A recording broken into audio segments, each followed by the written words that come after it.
Allez. Bon. Dos, tres, cuatro, clap. Bonjour à toutes et à tous.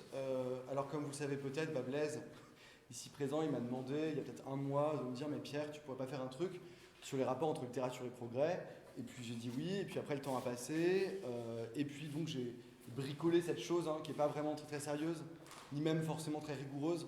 En fait, l'idée c'est quoi? C'est jeter quelques pistes de réflexion, un peu vagues, et puis après on peut en discuter ensemble. En fait, interroger les rapports entre littérature et progrès, c'est d'abord finalement interroger le rapport entre la littérature et la perception historique que les gens avaient de la littérature. Là, je vais dire des choses très très, généralistes et à tel point que ça va devenir peut-être un peu faux. Mais disons que, alors je ne vais pas commencer dès l'Antiquité parce que ce serait trop long, je vais me concentrer essentiellement sur le 19e et le 20e siècle, mais de façon vraiment, encore une fois, très très rapide.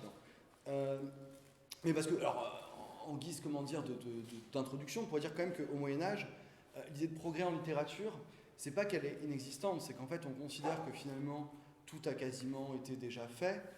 Il y a une métaphore qui est très célèbre, qu'on apprend souvent en cours de philo. Je crois que c'est Bernard de Chartres qui l'a fait.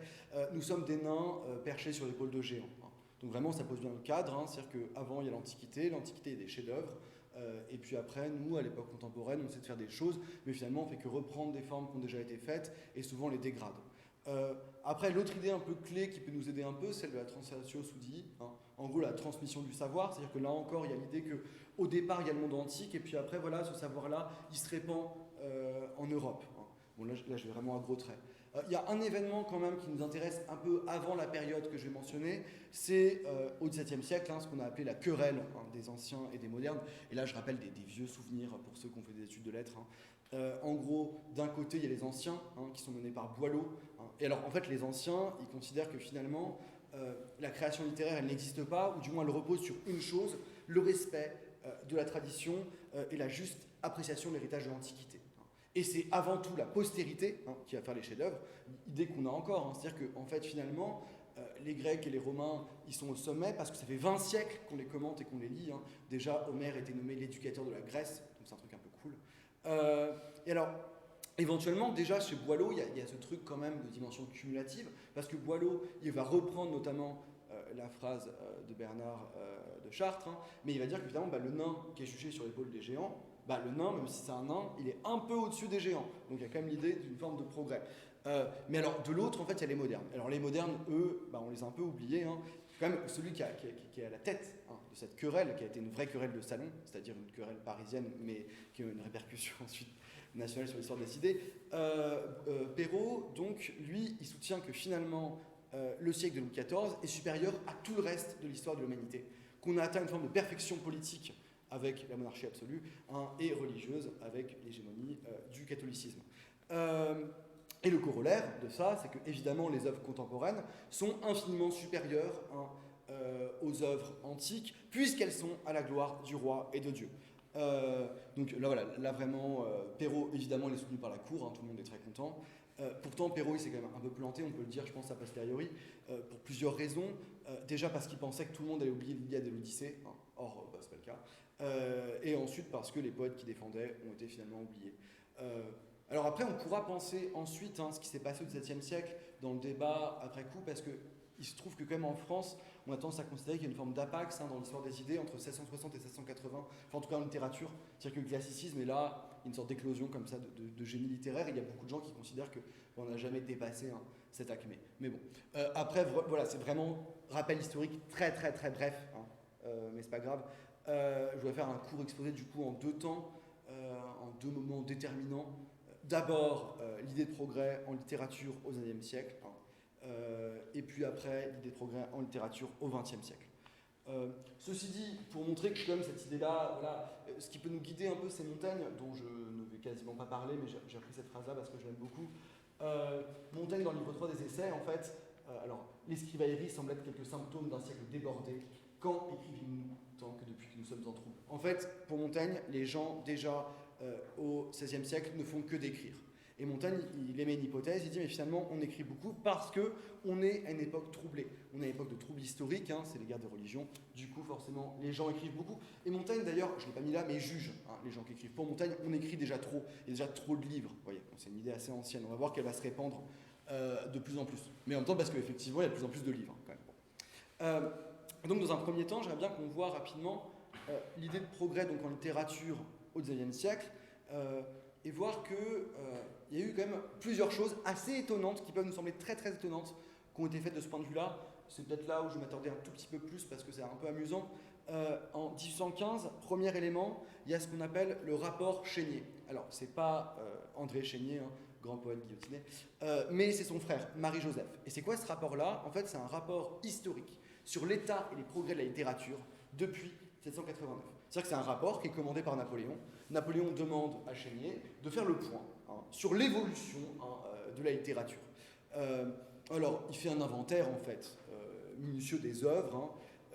À l'époque de Chénier, il y a une conception très large de la littérature. On englobe l'histoire, on englobe la philosophie, on englobe un peu tout. Néanmoins, alors moi je l'ai feuilleté le rapport, je ne l'ai pas lu intégralement. Mais en tout cas, ce qu'on peut remarquer quand même, c'est que c'est un peu le champ du signe du classicisme. C'est-à-dire qu'il va citer beaucoup d'œuvres classiques qui sont encore valables aujourd'hui, mais il y a beaucoup de choses qui ont passé sous le radar. Et le point où je vais enfin m'attarder un peu plus, c'est bien plus tard dans le siècle. Puisqu'il y a un nouveau rapport qui est commandé, cette fois-ci par Napoléon III. C'est donc en 1868, et c'est un rapport qui s'appelle « Rapport sur le progrès des lettres ». C'est quand même trop drôle de se dire que voilà, il y a encore une enquête pour savoir est-ce qu'on a progressé en littérature ou non, et tout ça payé par les impôts du contribuable. C'est un rapport qui a été commandé à l'occasion de l'exposition universelle de 1868, donc c'était aussi pour voir le rayonnement comme ça de la culture française dans le monde. Alors, le rapport, il est effectué, peut-être un peu ironiquement, par des grands noms un peu oubliés. Il y en a un qu'on connaît, c'est Théophile Gautier, qui s'occupe de la partie consacrée à la poésie. Mais sinon, c'est Paul Féval, qui était un des romanciers qui vendait le plus, et qui était le plus populaire au XIXe siècle. Après, pour le théâtre, c'est un mec dont j'ai jamais entendu parler, qui s'appelle Édouard Thierry. Et enfin, surtout, celui qui va soumettre le rapport à Napoléon III, c'est Samuel Sylvestre de Sacy, dont j'avais jamais entendu parler avant de me pencher sur la question. Alors, c'est assez drôle, moi j'ai pris du coup le début du rapport, c'est là, donc je vous lis rapidement. Donc là, c'est vraiment le discours préliminaire. Donc voilà, donc là, vous verrez, il y a beaucoup de précautions oratoires, etc. Donc, ça a un peu vieilli, mais c'est intéressant quand même sur ce que ça dit de comment est-ce qu'on juge une œuvre littéraire. Aujourd'hui que l'œuvre de mes collaborateurs est terminée, et que je suis assez heureux pour vous l'offrir, avec le juste espoir d'un accueil favorable, vous avouerai-je, monsieur le ministre, que nous avons été plus d'une fois sur le point d'abandonner l'entreprise, à l'aspect des difficultés qu'elle nous offrait. Jugez tant d'auteurs vivants, à une époque où les gens de lettres forment une vaste société, liée par les plus étroits rapports, jugez ses amis, ses confrères, ses égaux. Je ne dis pas leur infliger la critique, mais leur partager l'honneur, selon leur degré de leur mérite. Quel rôle, quelle tâche. Chénier lui-même, donc là il fait référence au rapport Chénier d'avant, Chénier lui-même en sentait le poids dans un temps où les lettres n'étaient pas organisées démocratiquement comme elles le sont à l'heure qu'il est. Ses réflexions trop judicieuses et ses plaintes trop éloquentes pour qu'il ne soit à propos d'en citer quelques-unes. Et là, il va citer Chénier, et en fait, on va retrouver une sorte un peu, on va dire, de tarte à la crème, de comment est-ce qu'on juge finalement un chef-d'œuvre. Donc Chénier écrit dans son rapport. Plus nous avançons, dit-il, dans le travail qui nous a été prescrit, et plus nous sentons quel poids il nous impose. Comment de leur vivant même apprécier tant d'écrivains, non sur de rigoureuses théories, sur des faits démontrés, sur des calculs évidents, mais sur des choses réputées arbitraires, sur l'esprit, le goût, le talent, l'imagination, l'art d'écrire. Comment se frayer une route à travers tant d'écueils formidables, entre tant d'opinions diverses, quelquefois contraires, toujours débattues avec chaleur?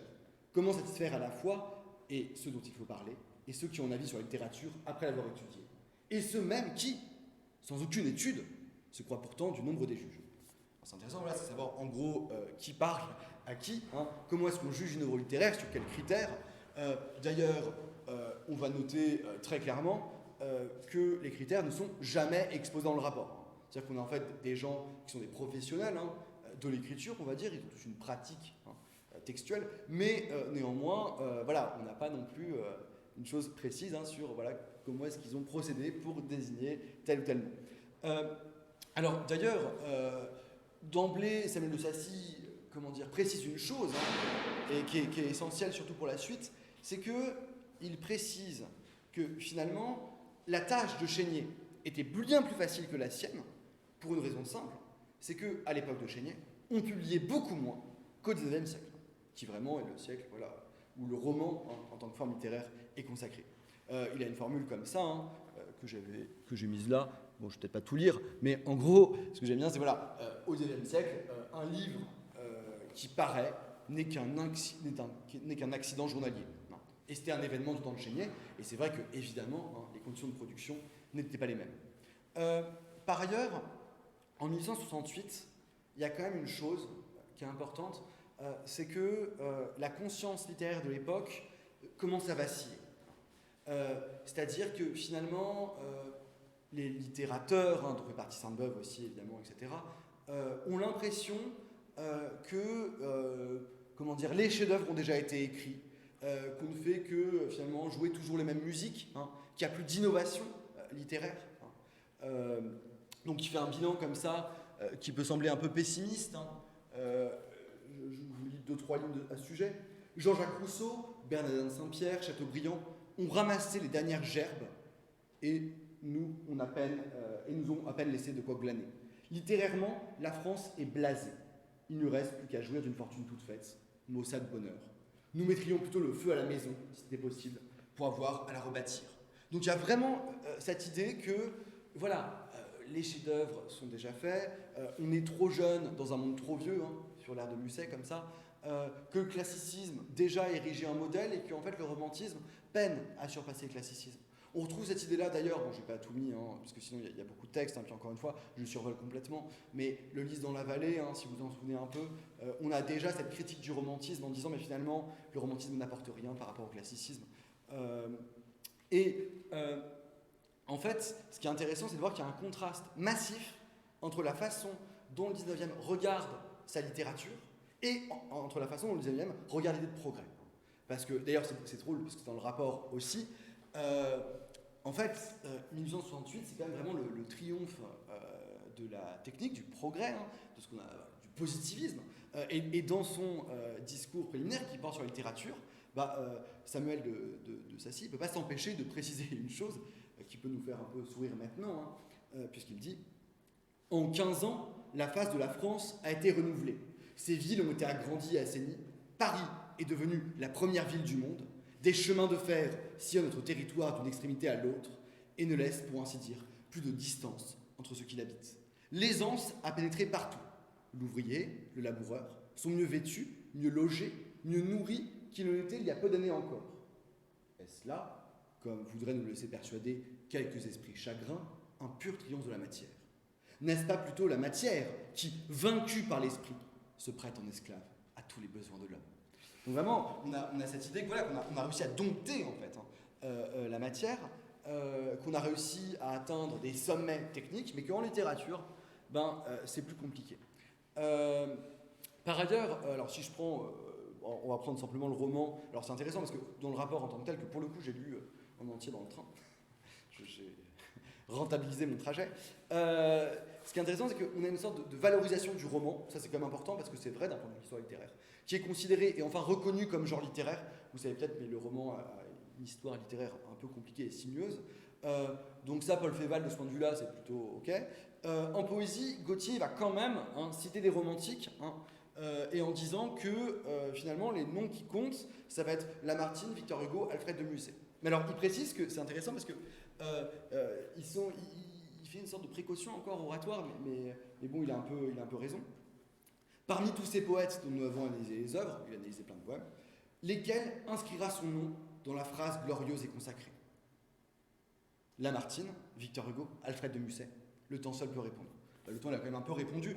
Si on regarde un truc qui est un indicateur très très intéressant de qu'est-ce qui constitue le canon littéraire en France, en gros, il y a une grosse boîte qui s'appelle l'Éducation nationale qui fait des programmes, et on voit que les noms mentionnés, Lamartine, Victor Hugo, Musset, font évidemment partie des programmes. Encore cette année au bac, les élèves peuvent plancher évidemment sur Paucam et Haé, donc une partie des contemplations, mais le lac de Lamartine qui ne s'est pas infligé, commentaire du lac. Bon, donc c'est quand même des noms qui sont restés. Alors, ça c'était le premier point. Donc on a ce premier rapport, comme ça, bon, qui nous dit que finalement, c'est difficile au XIXe siècle de voir émerger un nouveau rapport à la littérature. Et en même temps, il y a une autre figure qui apparaît, que vous connaissez évidemment sûrement, qui est celle de l'artiste maudit. Donc là, vraiment, l'artiste maudit, c'est quoi? C'est forcément le génie incompris par l'époque. C'est-à-dire que finalement, c'est celui qui va tuer le game, mais qui, quelque part, n'est pas reconnu par l'histoire. Ou du moins, pas au moment de sa naissance. Alors, c'est drôle parce que aujourd'hui, c'est un des plus gros clichés de l'histoire littéraire, mais déjà, au 19e, ça commençait à être un peu un cliché. Dans Le Lys dans la vallée, encore, Balzac, il joue beaucoup avec cette figure-là, parce que Lucien de Rubempré, à chaque fois, a l'espoir d'être un artiste maudit, alors que ce n'est qu'un mauvais poète. Et en fait, tout le monde se cache derrière cette figure sans cesse. Et puis bon, voilà, Balzac fait une définition, je crois que c'est qui s'appelle d'Artase, qui est aussi un poète dans Le Lys dans la vallée, qui dit à Lucien de Rubempré, moi je suis un artiste maudit, voilà ce que c'est, ma vie. Le génie arrose ses œuvres de ses larmes, le talent est une créature morale qui, comme tous les êtres, une enfance sujette à des maladies. La société repousse les talents incomplets, comme la nature emporte les êtres faibles ou mal conformés. Qui veut s'élever au-dessus des hommes doit se préparer à une lutte, ne reculer devant aucune difficulté. Un grand écrivain est un martyr qui ne mourra pas. Donc il y a vraiment l'idée, voilà, la souffrance est nécessaire. Alors il y a deux figures, vous savez que l'expression poète maudit, elle vient de Verlaine, en fait c'est Verlaine qui va regrouper un certain nombre de poètes et qui va appeler ça les poètes maudits. Mais les deux grandes figures qu'on a retenues quand même, c'est Baudelaire et Rimbaud, qui sont tous les deux dans le canon proposé par Verlaine. Baudelaire, il y a un poème pour ça qu'on a aussi appris, qu'on aime tous, qui s'appelle l'Albatros. Et on voit bien voilà, que le poète, il est semblable au prince des nuées qui hante la tempête et se rit de l'archer, mais ses ailes de géant l'empêchent de marcher. Donc c'est-à-dire que voilà, le poète, il est inadapté socialement à l'époque. Lui, il est dans le monde des idées, lui, il est fantastique, mais dans le fond, ça marche pas trop. On pourrait opposer cette figure-là, l'artiste institutionnel. Cette fois-ci, c'est Victor Hugo. Victor Hugo, pour qui le poète est un être supérieur. Mais en tout cas, l'artiste maudit, c'est une idée un peu nouvelle qui est intéressante par rapport à ces progrès-là, parce que voilà, il est quelque part, c'est lui qui va porter, de nouveaux thèmes en littérature, une nouvelle manière d'écrire, mais en même temps, c'est celui qui va être oublié par l'époque. Mon dernier, alors vous voyez, je vais vraiment très vite. Mon dernier point sur le 19e siècle, c'est sur l'idée de décadence. Puisque vous savez que le décadentisme, c'est un vrai mouvement littéraire qui s'est constitué en tant qu'école, dont Verlaine faisait partie. Et en fait, l'idée, c'est que la décadence historique, elle s'accompagne cette fois-ci non plus d'une stagnation, comme on avait dans notre petit rapport, mais plutôt d'une décadence littéraire. C'est-à-dire qu'à la fin du 19e, on a à la fois l'idée que Paris, c'est la capitale du 19e siècle, Walter Benjamin nous l'a dit, mais Paris devient comparé à Rome. C'est-à-dire que Rome, on pense toute à la gloire de l'Empire romain avant ce qu'on a appelé les invasions barbares, qui ne sont peut-être pas aussi barbares que ça. Mais en tout cas, il y a l'idée que quand on est au sommet, quelque part, la décadence va venir nous frapper, et que par ailleurs, on vit dans une époque de plus en plus matérialiste, une époque où tout semble permis, où tous les excès sont permis. Et Verlaine, en fait, il va jouer avec cette idée de décadence, et à la fois, il va lier donc une décadence historique, à une décadence esthétique, dans un sonnet, qui est assez beau d'ailleurs, que je peux vous lire. Je suis l'empire à la fin de la décadence, qui regarde passer les grands barbares blancs, en composant des acrostiches indolents, d'un style d'or où la langue du soleil danse. L'âme solette a mal au cœur d'un ennui dense. Là-bas, on dit qu'il est de longs combats sanglants. Ô ni pouvoir étant si faible ou vacillant, ô ni vouloir fleurir un peu de cette existence. Ô ni pouvoir mourir un peu. Ah, tout est bu, bâti, là, tu finis de rire. Ah, tout est bu, tout est mangé, plus rien à dire. Seul, un poème un peu niais qu'on jette au feu. Seul, un esclave un peu coureur qui vous néglige. Seul, un ennui, tout le monde sait quoi, qui vous afflige. Donc là, en fait, c'est un poème qui s'appelle directement Langueur. Et c'est vrai que la France, fin de siècle, donc, joue un rôle à la fois de plus en plus limité dans l'arène politique internationale, et le progrès technique, la modernité aurait affaibli l'âme poétique. Et il y aurait donc une forme d'éclatement et d'impuissance du sujet lyrique qui, du coup, ne sait plus comment se positionner par rapport au soubresaut de l'histoire. Dans le poème de Verlaine, alors il y a deux, trois trucs qui sont un peu intéressants. On voit, bon, voilà, plus rien à dire, et pourtant, bon, on continue à écrire. Mais il y a aussi une figure, hein, celle de Bathile, qui est assez intéressante, puisque Bathile, c'est à la fois un comédien connu pour sa beauté, en même temps un poète qui a été plagié sous l'époque d'Auguste. Hein. Donc il y a à la fois cette référence antique, qui est déjà un peu datée, et à la fois l'idée que aussi, voilà, comment dire, la littérature va suivre hein, cette décadence historique, on va danser, hein, il n'y a plus rien à faire, du coup autant en profiter hein, sur des ruines. Alors, c'était le tout petit point que je voulais faire sur le XIXe siècle, et je vais faire un point quasiment encore plus court sur le XXe, puisque je vais me limiter en fait à un seul texte qui, à mon sens, résume tous les griefs qu'on a pu faire au XXe siècle. Hein. Alors, moi je parle en plus d'ailleurs de la seconde moitié du XXe siècle, mais je pourrais être d'avant. Enfin, mais en fait, finalement, le mal était déjà là avant. Bon, on commentera peut-être hein, la phrase d'Adorno, hein, plus de poèmes après Auschwitz, etc.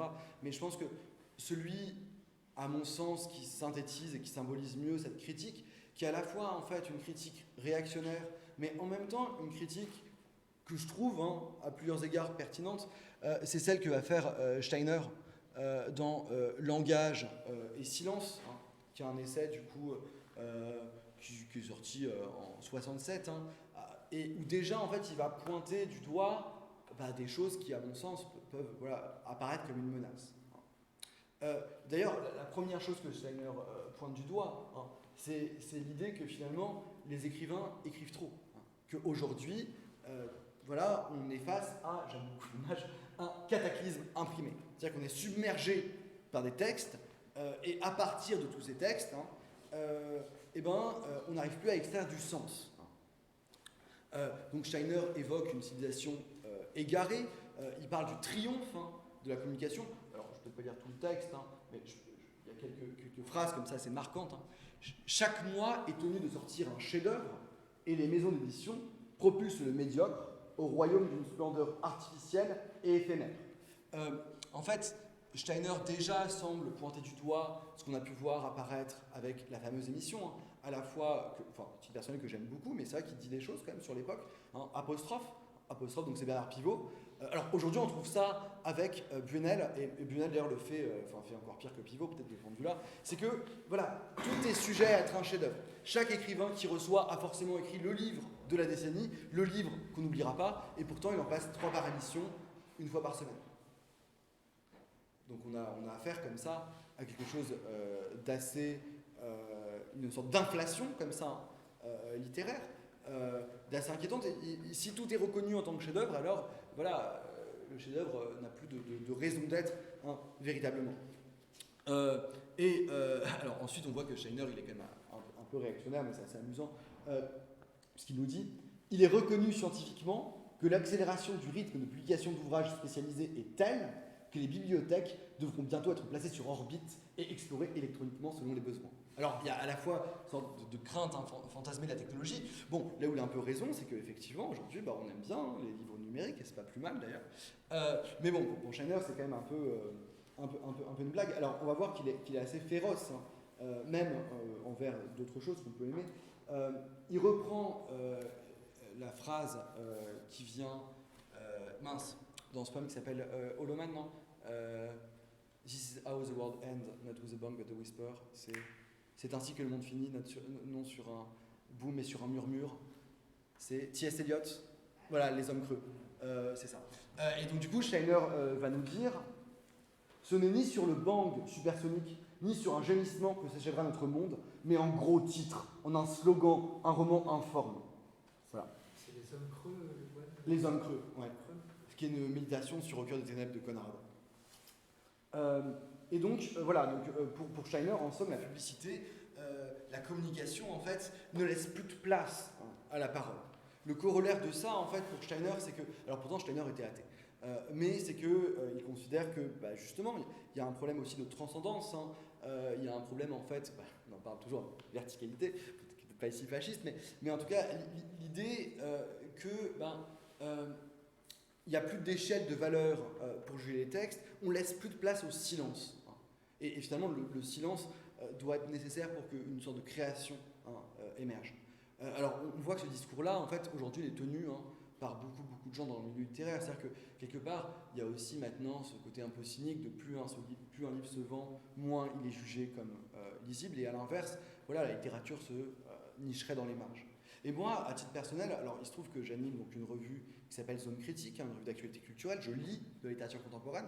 Et il y a toujours cette question-là qui revient, qui me hante, mais qui hante aussi tout le monde à peu près, parce qu'on se demande à chaque fois, mais ok, comment est-ce que tu sépares le bon grain de livret, qu'est-ce qu'un chef-d'œuvre? Moi, j'ai pas de réponse directement à ça. Je peux dire que des choses un peu creuses, hein, comme voilà, à mon sens, hein, un chef-d'œuvre, il doit être quand même porteur d'un monde. Ça ne veut pas dire grand-chose. Autrement, voilà, c'est aussi quand la manière d'écrire va prendre le pas sur l'histoire en tant que telle. Enfin, on pourrait dégager comme ça des pistes, mais c'est vrai qu'on pourrait assister à une forme de paradoxe où, en tout cas, aujourd'hui, la littérature a à la fois, enfin, le monde littéraire français, en tout cas, a à la fois tendance à considérer qu'il y a un chef-d'œuvre qui est publié chaque semaine. On voit une inflation d'ailleurs des prix littéraires, mais qu'en même temps, il n'y a plus aucun chef-d'œuvre et qu'aujourd'hui, l'épicentre, c'est peut-être vrai, hein, que l'épicentre de la création littéraire se situe davantage, je ne sais pas, aux États-Unis par exemple qu'en France. Voilà. Alors là, vraiment, c'est des pistes que je voulais lancer, hein, mais j'ai encore une fois, alors je ne sais pas si vous, vous avez hein, une façon de penser cette idée de progrès en littérature. Je pense que c'est intéressant parce que le progrès dans les sciences, on le voit bien. Mais le progrès en littérature, ça, c'est une question qui reste toujours un peu sujette à interprétation, quoi. Et pourtant, on voit bien qu'il y a un canon qui se forme. Après, on pourrait interroger le canon. Hein. Qui est-ce qui le fait? Les universitaires, souvent. Hein. Et d'ailleurs, c'est ça, il y a une théorie du ruissellement en lettres, hein, qui veut que d'abord, il y ait des universitaires qui piochent des textes, hein, puis après, les universitaires, ils digèrent un peu les textes, ils en font des programmes scolaires, qui ensuite inondent la France et qui ensuite, du coup, font qu'une œuvre va se hisser à un rang et va être considérée comme importante.